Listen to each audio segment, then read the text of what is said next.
Thank you all for joining, and thank you, our candidate. On behalf of the ANC, I want to welcome everyone, and I really want to thank our four candidates for offering themselves up for leadership. It's a Texas Lyceum tradition that our leadership is service leadership, and so for them to make time, to devote time to be here today, and then to if they're selected to be the president in 2022, it's a tremendous commitment. So I want to thank you as we get going.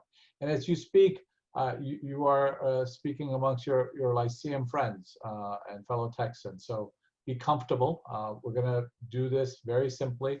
The ANC has put together 6 questions, and I will go through those questions with each of you. So there'll be 6 rounds altogether. You will have 2 minutes to respond, and please address all of us rather than individually to the other candidates. And at the end of your 2 minutes, or towards like a minute and a half, on your chat board, you will see indication by Mary Beth that you've got 30 seconds left.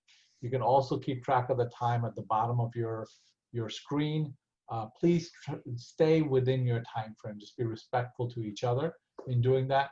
Mary Beth has said that if somebody gets out of line and they're going over 2 minutes, she's going to shut down your mic. Now, I hope she's not going to get to do that, but so be mindful and be thoughtful about each other's time. To the rest of you that are watching, I suggest that you use the speaker view rather than gallery view. This way you can see the speaker that is addressing you rather than a gallery of pictures, and that might be more preferable. So with that, I want to get started, and we're going to get started with our. We have 4 candidates. We have Sarah Jackson, Reda Hicks, Garrett Gumphrey, and Michael Crain. And we're going to get started with Michael Crain because he is standing outside. And Michael, if you unmute yourself, I'm going to ask the same question of everybody, but we're going to start with you, Michael. Who is Michael Crain? And you've got 2 minutes to respond. Wow. Thanks again for putting this together, y'all. I'm down here in Mexico advancing our July trip that we're having. Oh, wait, we're not having that trip anymore, but I'm still down here in Mexico and want to give you all a good view. I was tired, probably like in a room talking to people. So I thought it was fun to come out here and show you a little about what's going on. But who is Michael Crain? I'm class of 2017 out of Fort Worth, Texas. Have been active in the Lyceum from the beginning. I'll say this too, thanks for putting this forum together. We have a lot of great candidates. I feel for the ANC after serving on the ANC last year. I feel for them in a lot of different ways because you're going to have some tough decisions. Garrett, Rita, Sarah are all great people, and I think all would do well in the leadership. But I think, how I arrived at this decision to take on this role, like many of you probably through COVID and everything else, took a step back, looked at myself, looked at where I was spending my time and my talent, my resources, and what I got the most out of in Lyceum. I kept coming back to it and saying, I really like the Lyceum. I like the people.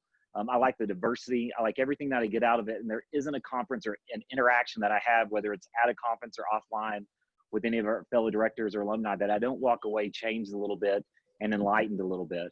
And so looking at that, that's where I wanted to spend my time and why I look forward to this discussion as we have it. Well, thank you, Michael. Welcome.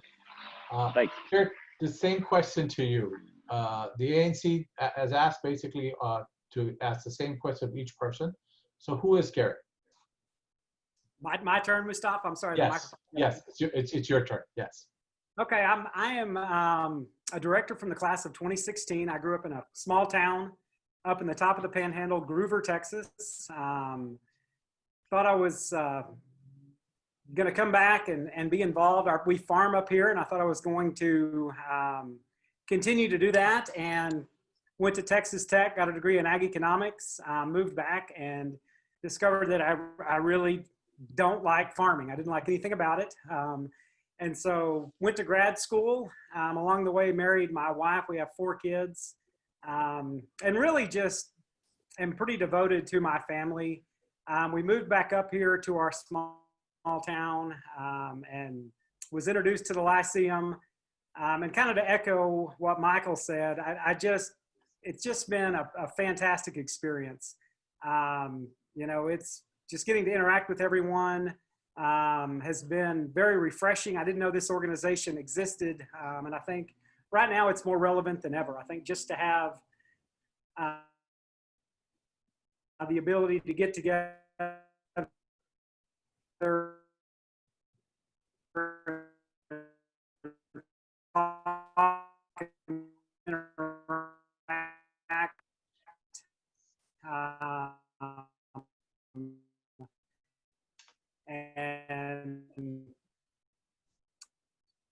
just fellowship with each other has been as a good conduit. That's it. Oh, good. Well, thank you. Welcome. Who is Reda? At this very moment, Reda is just very happy to see everyone's faces. So, hi everyone, I'm Reda Hicks. I'm also from the class of 2016. So, hi Garrett. Sweet. I want to echo what both Michael and Garrett said about just this organization is so important to me, and it's been such balm for the soul as we have gone through this crazy year. So I am just super grateful for it. So I am a mom of two, have a 10-year-old and a 3-year-old. I am also military spouse. My husband retired from the Army about 5 years ago now, and we're still very active in that space. And so I am an attorney by background, but really my sort of bread and butter is just connection. So whether it's connecting here in Houston, Greater Houston, where I make my home, or building connection back in West Texas, where I'm from, Odessa, Texas, born and raised. It's just how can I get connected, and I do a lot of work around sort of unsiloing leaders who should be working together on problems, either they're hyper local, or they're problems for our state, or they're problems that sort of follow military families all over this country and all over the world. I think that's probably what gravitated me the most to Texas Lyceum, is just connection is also this organization's bread and butter. So much of who we are and what we do, it's because we try very hard to engineer the most amazing group of people possible to just kill it for our state. And I love that. It's the language that I speak. It's, I think, my love language. And just, again, you can see it. I'm just so excited to be here. I'm so excited to see on the gallery view. That's what I'm looking at, Mustafa, because I love it. So in a little bit less than 2 minutes, that's who I am. Well, welcome. All right, I'm going to do my Oprah question again. Who is Sarah? Well, it's so nice of you to ask, Mustafa, and to everybody, my fellow Lyceumites, alumni, thank you for joining us. That question, I did at one point want to aspire to be like Oprah, which is what led me to study broadcast journalism at the University of Missouri. But I'm a first-generation Texan and American. Both of my parents immigrated from Sierra Leone, West Africa. I personally, in the years since I've been born and raised, I grew up in Mesquite, graduated a Skeeter for anybody on the call, went to Mizzou, traveled to all 7 continents, 24 countries, 35 states. So I love to travel. And love to connect people and convene people. I think it's very important, as we've all kind of expressed, the Lyceum brings a richness of diversity to it. And I think one of the joys of this organization is when we come together and we're able to tap into everyone's talents, treasures, and just interests. And so I'm someone who likes to do that, whether through friends or affiliated groups. Politically, I've worked in Republican politics for many years. Currently, I'm the Vice President of Strategy and Public Affairs for the Dallas Citizens Council, a group of executives here in the Dallas area. And today, we launched the Stand Tall for Small PSA to help people wear masks, which just kind of beat out the big announcement statewide, along with our partners in Houston with the Greater Houston Partnership. And so outside of that, civically, I sit on the Parkland Foundation Board of Directors, also a member of the Links Incorporated, the Junior League of Dallas, and other civic groups that really work to better the community. And so that's just a little bit about me, and I've been blessed and grateful to be a part of the Texas Lyceum. Well, welcome. Thank you. So we're going to continue our round of questions. Gary, I'm going to let you kind of start the next question, which is, why are you running for the 2022 president for the Texas Lyceum? Well, I think, thanks for the soft lob question. I appreciate that. I think anyone who becomes a director is qualified. I mean, I think we all have excelled in our different fields and our different areas. I think it's just the desire to give back. I think I mentioned that I just have a real sense of gratitude for what the Lyceum has done for me. It's really been, it's really helped me transition from working in a large company to working in a very small family operation. And so just getting together and still feeling like I have a broader scope of what's going on with Texas that's been very important to me. And really, not to overuse it, but just, it really has been a lifeline. I mean, it has probably helped me with this transition more than anything. And so it's just a fantastic organization that I think is unique. And I just have such a thankfulness to be a part of it. And, just want to give back and want to serve. I think my temperament is something that I'm proud of. I think to lead a group of leaders is no small task. And I think the ability to just come in and listen and help try to work on what's relevant and what's timely is something that is important. So. Well, thank you. So the next question goes to Reda. Same question, Reda. Why are you running for the 2022 presidency?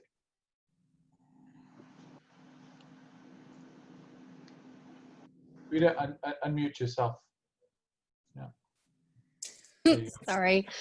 I think a common thread you're going to hear across everyone's answers is this sort of just genuine affection for the organization and a desire to give back. Because like Garrett, this organization has been just a tremendous experience for me. The connections that I've made and the pieces of content that I have had the honor of getting to help engineer, getting to serve on the ANC and meet amazing leaders from all over the state. It's been really incredible. And the opportunity to give back to that is a huge honor.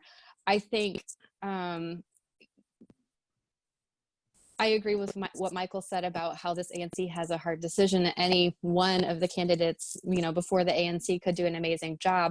I think, one of the reasons why I thought I might be a good choice is because I have, been at the helm of leadership organizations before that have very data-driven approaches that I think applying some of those same approaches to enrich our process of selecting new groups of directors, selecting new partners to build bridges with, could be really good as a next place to go for the organization. So I would love to bring those talents to bear for Texas Lyceum.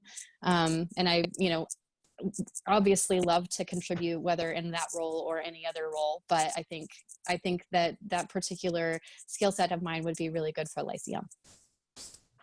Sarah? Yeah, thank you. Well, I like many people, we again have a heart for service, but specifically the reason I would like to lead the organization in 2022 is because I see sort of the tea leaves. Our state and our nation are heading to a very different landscape. We're at one of these inflection points and turning points that I think have defined the Lyceum over the course of our 40+ year history. And I feel that I'm a leader who could really lead in this new and diverse landscape that will require us from around the state, urban and rural, from various racial and generational backgrounds, to work together to really problem solve on the issues and solutions that we're going to need to move our state forward. And so with that, as many of you probably read in my statement, one of those ways that I feel I can contribute in leading the organization in 2022 is one with offering greater connectivity, working with our alumni and with all of the directors to really find ways for us to connect and really fortify that connectivity. The other aspect I mentioned was increased impact.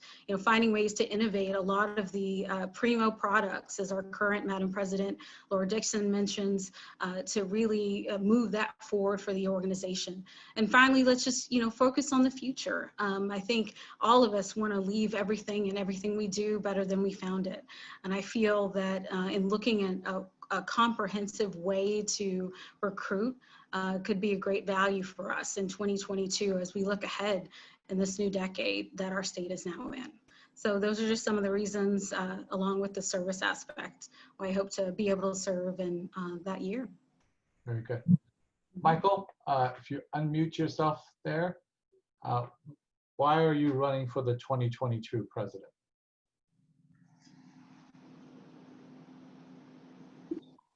There we go. Thanks, Mustafa, and all great words from everyone. One thing I think is germane to this conversation, I just want to say, if Jen Sarver, if you're watching, you might be disappointed in me in a little bit. I watched your webcam, like how to do great presentations, and I've tried to get it eye level, but my backlight might not satisfy you, but I'm trying to smile as much as I can as I'm sitting here. But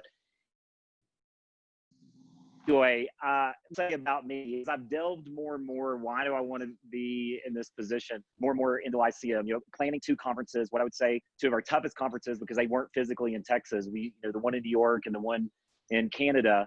And working with the co-chairs and partners there. Holly, if you're on here, you were an amazing partner. Meryl, you as well, and Ginger, if you're watching. It was fun to build those relationships and also put together quality programming for the group. When I served on the ANC last year, getting to see the inside of how everything comes together and the classes that are put together, and also just the conversation of the qualities looking for in a president. I started thinking about how do I want to give back and do I fit that and how does that look for me? And so all those things I think just gave me a new appreciation of what we do and how we do it, and looking forward about all those, how I want to help and what I want to leave, mirroring much what everybody else said. You know, one thing that I'm proud of what we've done this year is pivot as best we can with not having physical in-person conferences, but moving to more things online. Laura, I applaud you and everything that you've done to sort of help do that and put that together. And I'm looking forward, hopefully everybody's tuning in over the next 6 weeks as we do a get to know you with the class of 2020. So they get some exposure with some of our alumni and look forward to continuing it. All right, thank you, Michael. All right, Reda, as president, what would be your top priority and how would you tackle it? My top priority would be ensuring that whether it's the products that we're putting out or the people that we're bringing to the table, we're doing as much as we can to reflect Texas. And what I mean by that is making sure that our coalition of minds at the table are as broad as possible and give us the best picture of what our state needs and the broadest set of voices that we can to be reflective of our state within the confines of a 96-person directorate. We have worked really hard over the past several years to build relationships with policy think tanks, and I think we should be building those very same bridges with local chambers of commerce, manufacturing associations, other kinds of trade associations, teachers organizations. The boots on the ground in Texas need to be part of who we are thinking about when we are, building not only our directorate, but the content that we are engineering every year by way of our conferences and our polls. And the same thought process of ensuring that we have the data to make sure that our directorate reflects Texas should be infused in our recruiting. And it should also be infused in the process by which the ANC selects a new class of directors. And it's not only important to think about that now, but to build processes for ensuring that every year we're asking ourselves, is our content on the cutting edge of what Texas needs? And is our directorate and the alumni base as reflective as Texas as we can possibly make it with the information that we have and the recruiting efforts that we've undertaken? Thank you. Sarah, as president, what would be your top priority and how would you tackle it?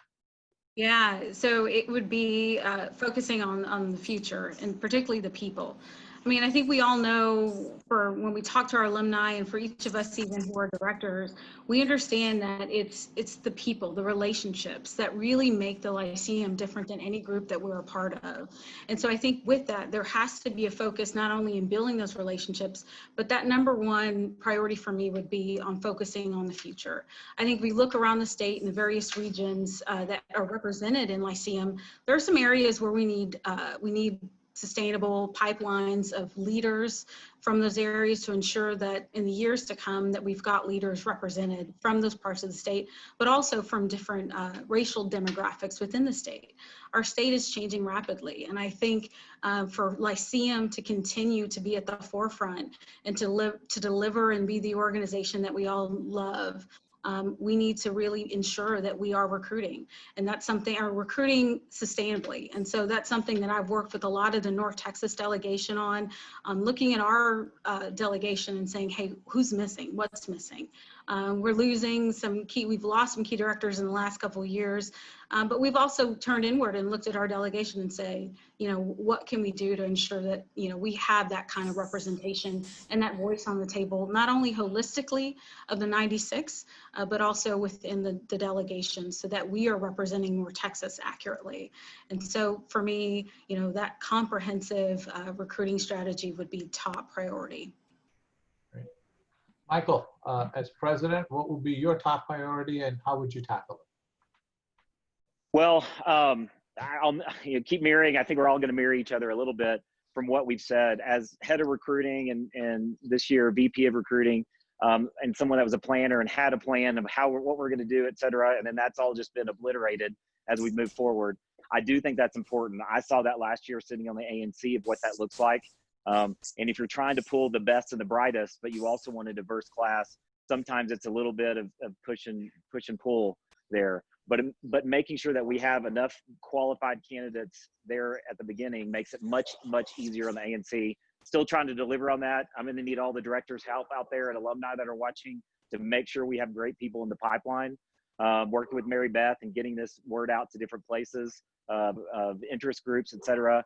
Holly, too, I know has been working on some of our alliances, and I think that's a key part we need to build out on. Having some conversations over the last number of months with some key alumni too, talking about what it used to be, what it was like, how relationships were forged with different organizations. I think we've lost a little bit of that. And I think I was looking very much forward to the April conference where we could sit down with a lot of the alumni and look at what our path forward is from things they've already done and tried and maybe succeeded, but maybe failed. I do think another big piece is our communication. We put on some great conferences, but I don't think we have done enough to get that word out. I'm appreciative of Creighton and his group and SunWest this year of all the work they're doing to help publicize all of our things in this different time, but look forward to continuing that and building those relationships and getting the word out about all the great things that we're doing. Great. Thank you, Michael. Garrett, what's your top priority and how would you tackle it? Well, I think just to build a little bit on what Michael's saying, and I do agree there's going to be a lot of repetition, but externally, I think we need to get the word out on the Lyceum a little bit more outside of the major metropolitan areas. There's a lot of people that have not heard of this organization. If you kind of go outside the triangle of, Dallas, Austin, Houston. So I think we can do a better job of promoting our organization outside. And then it's really going to be difficult to know the end result of what's happening this year in 18 months. I mean, I just don't know. I think we are going to have to make a concerted effort to work on the relationships. I don't know how that's going to look, but I think we need to be really deliberate in trying to build in time in our meetings for relationship building.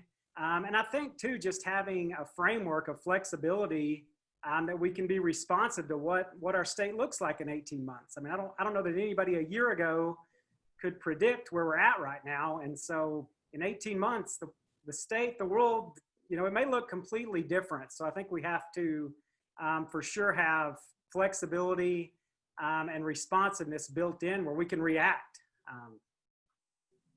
Thank you, Gary. So Sarah, let's start with you. Given our current economic condition, the Lyceum fundraising may be difficult in 2022. How would you address this challenge? Yeah, so that's one of the key tenets of kind of the in my statement that I mentioned about working to fortify our connection, so that greater connectivity. And so fundraising, as we all know, we're already seeing now, is getting harder. Even in the metro areas or other areas where fundraising was probably moderately easier pre-COVID, it's much harder now. And so what many groups are doing, and I think if you look at the history of Lyceum, to my knowledge, when we need to fundraise, when we had some, issues years ago, we always turn inward. In fact, many of us probably heard the story when we celebrated our 40th at Bent Tree Country Club last year. where a lot of the founders were mentioning that, you know, there was a time that we were almost going to go belly up. And the way that they were able to get us out of that is they turned inward and kind of passed the hat among the membership, or the directors, and obviously the alumni at the time.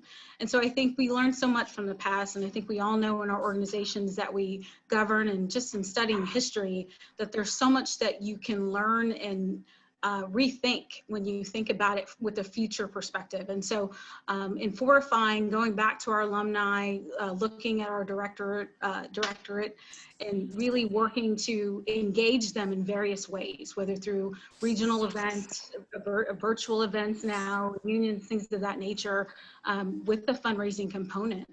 I think that is one way that we could think about raising money in a time where, frankly, funds will likely be scarce. Michael, given the current economic condition, Lyceum fundraising may be difficult. How would you address this challenge? Yeah, I mean, I think it's germane to this conversation to mention, I think it was less than a decade, or maybe a little around a decade ago, the Lyceum was defunct. And it was from listening and talking with alumni, it was a very pivotal moment to start looking at how our funds are used and what we're doing. So outside, yes, looking at where we're going to raise the funds from, but across the board, nonprofits and are hurting. I think we haven't seen the bottom of the economic fallout yet, so we got to start thinking in those terms. We also don't know what's going to happen in the next Texas legislative session. So starting to look across the spectrum there of all these things. Part of what I think we should do is go back and look at our budget and make sure we're spending everybody's dollars wisely, not only our sponsors, but also our dollars that we're putting in to be a part of the organization. So that's maybe the conservative in me that says we can also probably cut. Does it make sense, at least moving into the immediate future, how and what we do? We all want to see each other. We all want to be around. Our conferences are very expensive. So I think just looking across the board at our budgeting, as well as creative conversations with sponsors. I would say too, in some talks with sponsors, that some feel they get their money's worth, some don't. And so how are we addressing that with each of them to make sure that they're getting alumni that are donating back? Are we making sure that we're providing quality to them and that we need to keep them engaged and keep them a part of it? I think if you look across the bulk of our sponsors, they've either had a real relationship with the organization already, meaning they were an alumni, or they had some topic of interest that was being discussed at a conference. So maybe it's being more relevant about the topics that we're discussing as we're moving forward to bring in those dollars as well. Garrett? Yeah, excellent points that have been brought up by both Michael and Sarah. I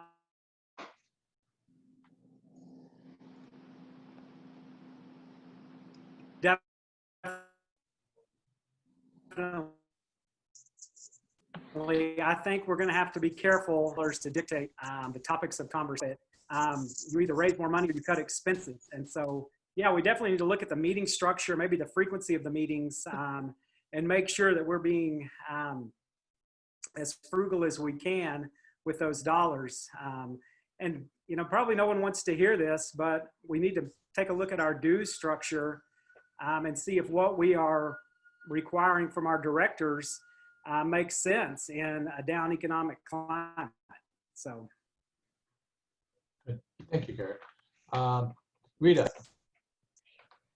So I am coming at the question with 15 years of bankruptcy and restructuring experience under my belt. So I'm fighting the urge to get really wonky on you all. I agree with what has been said so far. I think when you are walking through a valley, you have to come at it with the approach that everything is on the table. So certainly it's looking at the budget and figuring out where we could run leanly while we walk through this valley. Certainly it is talking internally about who is in a position, just by nature of what their business is or what their organization is, to be able to give more right now, while it might be difficult for others to be able to give. And certainly it's a conversation with each of our sponsors about whether they have the ability to walk through this valley with us also.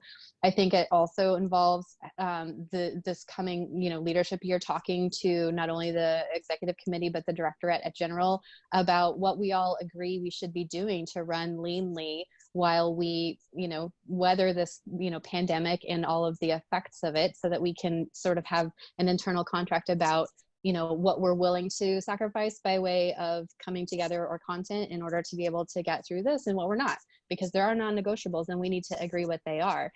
And I think the other, thing that's really important, and this certainly is a reference back to the hard work that's been done by Laura this year, is like, this kind of situation is exactly why building a legacy fund is a prudent decision. It not only enables us to put on the conferences we want, but enables us to walk through these kinds of valleys in the future without having to necessarily put everything on the table. But I think it starts with, what have we got? And then coming to the agreements together about where we're willing to squeeze and where we're willing to give more.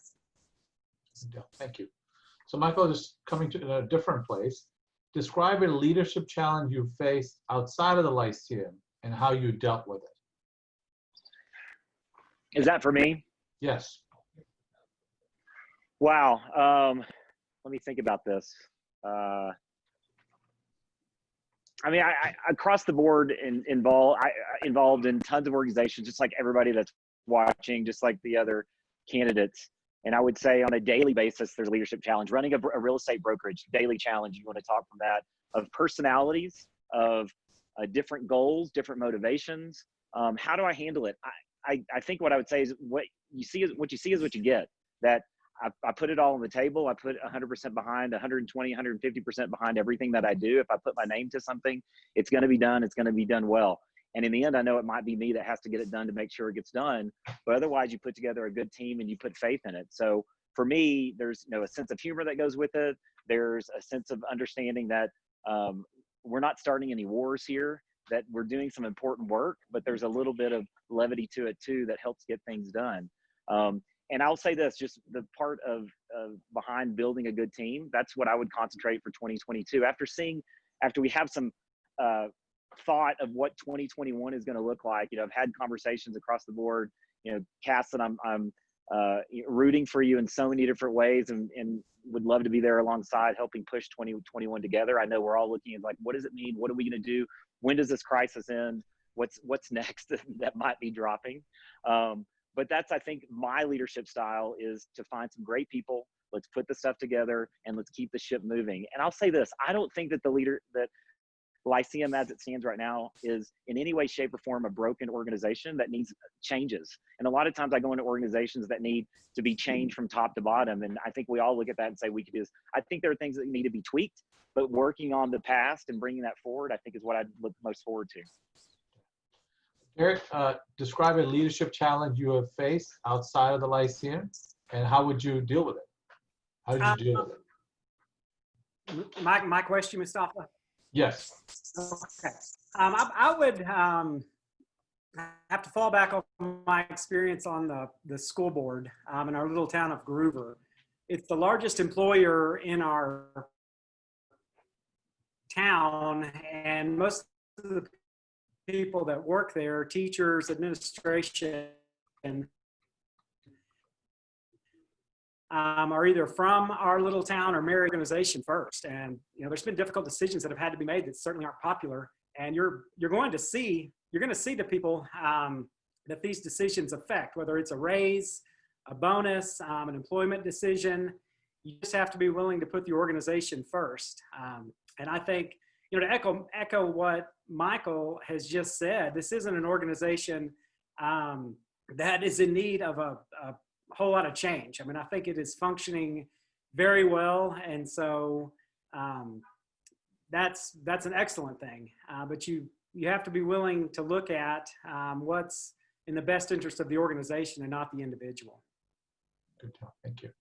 Reda, describe a leadership challenge you have faced outside of the Lyceum and how you dealt with it. Sure. So several years ago, I came to the board of a different organization that was at the absolute bottom of the valley, in the red financially, with some very significant improper action by leadership. There was a lot of risk involved reputationally, legally, and it was an organization very seriously at risk of shutting its doors. And what it did come down to was putting together a really good team of people who knew the things I didn't know how to do, who's had complementary skill sets, and many of them way smarter than me, to help troubleshoot every single problem, put everything on the table, sort all of it out, and then find a trajectory that was going to put this organization back on the right path. That was the first step. And then the second step was to take a hard look at why it got there in the first place, what processes were lacking, what processes needed fixing, and then take the time to slog through putting together a framework that would make it successful and prevent any future scenarios where it wound up in the same place again. And I completely agree with Michael and Garrett that that's not where the Lyceum is right now, but there are some changes that we need to make ourselves more adaptable, to make ourselves more reflective of Texas by way of diversity and content. And the way that we can do that is by taking a look at our own processes and thinking about what needs updating, what needs adding. And then all of that is executed by putting together the best possible team.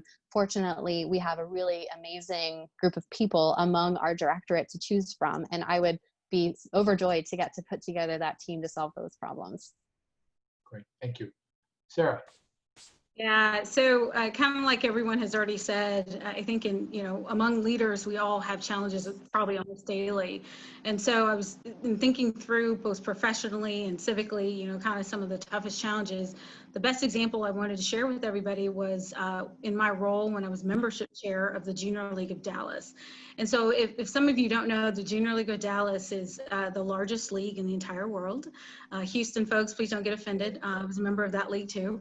And a few years ago, when I transferred in back in 2014, I started noticing that we were bringing in women of color, but we weren't retaining them after a couple of years.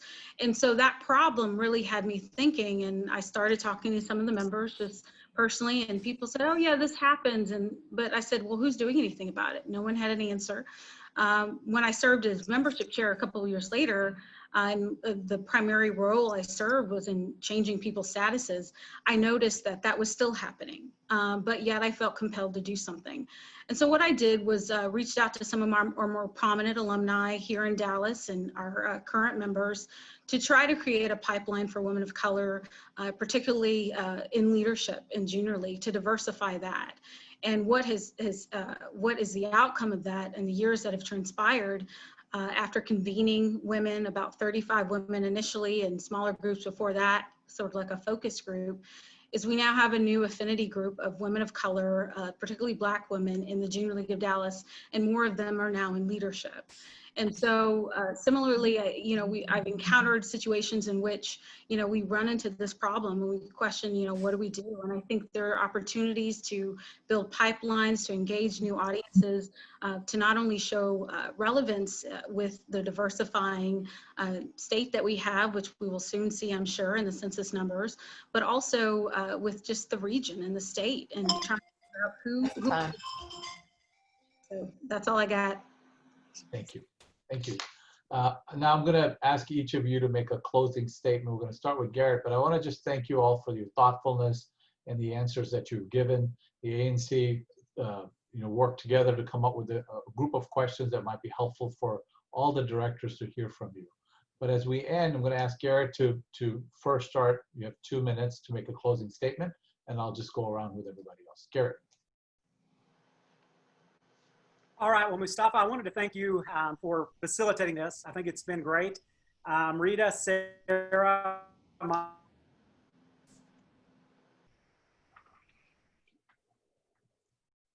We lose you, Garrett.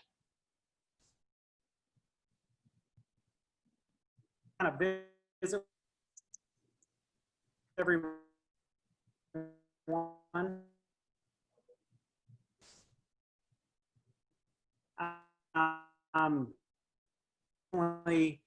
They've got a tough decision. Is fantastic, I think, and I bring a different perspective.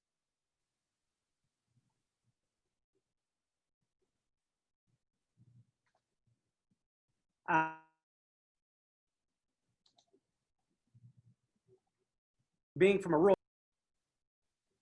Oh. Okay, I think we lost Garrett. Garrett might just come back. So let's just keep going. Rita, you've got 2 minutes, closing statements. 2 minutes. Well, hi, everyone, and thank you so much for taking time out of this afternoon to hear from all of us. I know we all really appreciate your time and attention. I love this organization, and it has meant the world to me. I think it has a unique place in the leadership stratosphere of Texas, in the content that it generates, in the coalition it convenes. I would love to see us take it just the next step further to make sure that the way we are recruiting and the way we are building relationships ensures that in the future that remains to be the case. And I would love to have the opportunity to be at the helm to get to do that. But I also appreciate this is an amazing organization, and Sarah and Garrett and Michael are also just really incredible leaders. This organization can't go wrong. No matter what the ANC decides about this particular candidate pool. So one way or another, I look forward to getting to work with all of you again, and I look forward to getting to see all of you again, hopefully sooner than later. I hope you're all safe and well. God bless. Great. Garrett, hang on. I'm going to give you 30 seconds when we come back to the end. But Sarah, you've got 2 minutes to make a closing statement. Yeah, so I think what we all know is in this new environment of COVID and a global pandemic, it's hard to know what day it is, but better yet, it's hard to know what tomorrow will bring.